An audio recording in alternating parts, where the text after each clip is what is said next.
Are you able to see some number there? Yes. Okay. Okay. So first, what I'll do, I'll take a notepad. So whatever thoughts comes to your mind, we will just document it here. Okay. So yeah. So can you please sharing your can you please begin to share your perspectives? Okay. So regarding how to create a plan for uh, scaling agility to enterprise level. So first of all, we will have to see the current ecosystem.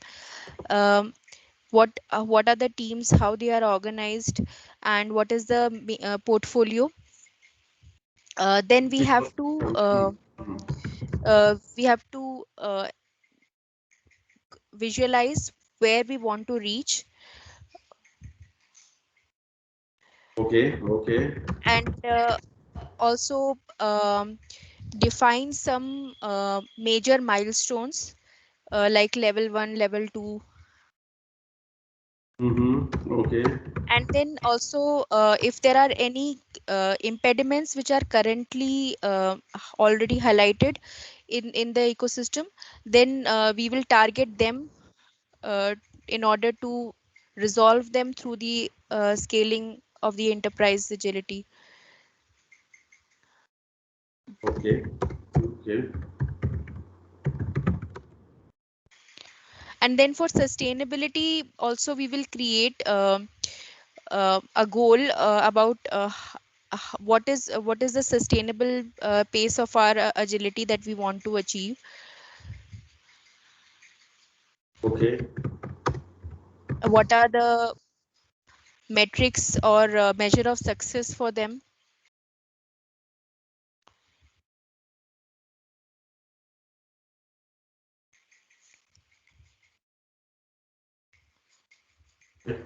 And also, like, if we are scaling, do we have the commitment from all the leadership in different parts of the system? Do we have a common shared goal, or there are some challenges in terms of commitment also?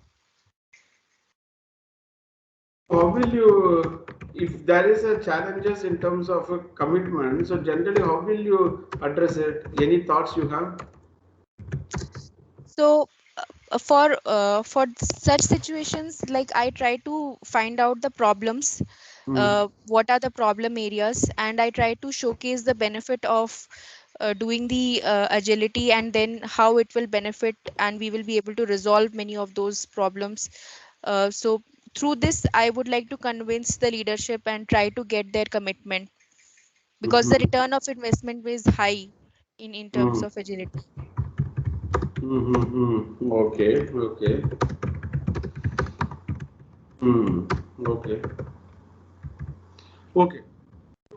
Maybe I think these are quite a good pointers to begin the journey. I have also put some thoughts over there. We will try to generate as many perspectives as possible. And one more thing is, whenever needed at the appropriate juncture, I will also showcase you to some of the real-time templates or a PPT. What I thought is, instead of taking it as a normal class, we will convert the concepts in terms of applying it to the case study. You understood, Yes. right? Simple. Yeah. Okay. So, see, but the point is this, case study based approach may not work out at the beginning days of the class itself. For people to assimilate the concept, case study may not be a very good approach to begin. But for people who know to some extent, on top of, if you want to apply and learn such things, then case study could be a one of the way to learn things, one of the way to connect to the real time experience. Hmm.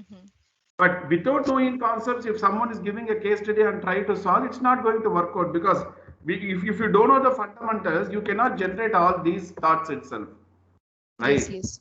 Yeah, yeah. That is the so case study should be appropriately applied. Okay, some more thoughts. Please do add some more thoughts, and then we can connect on our Tuesday call. Okay. Yes, yes. Okay, Yes, sir. so we can wind up.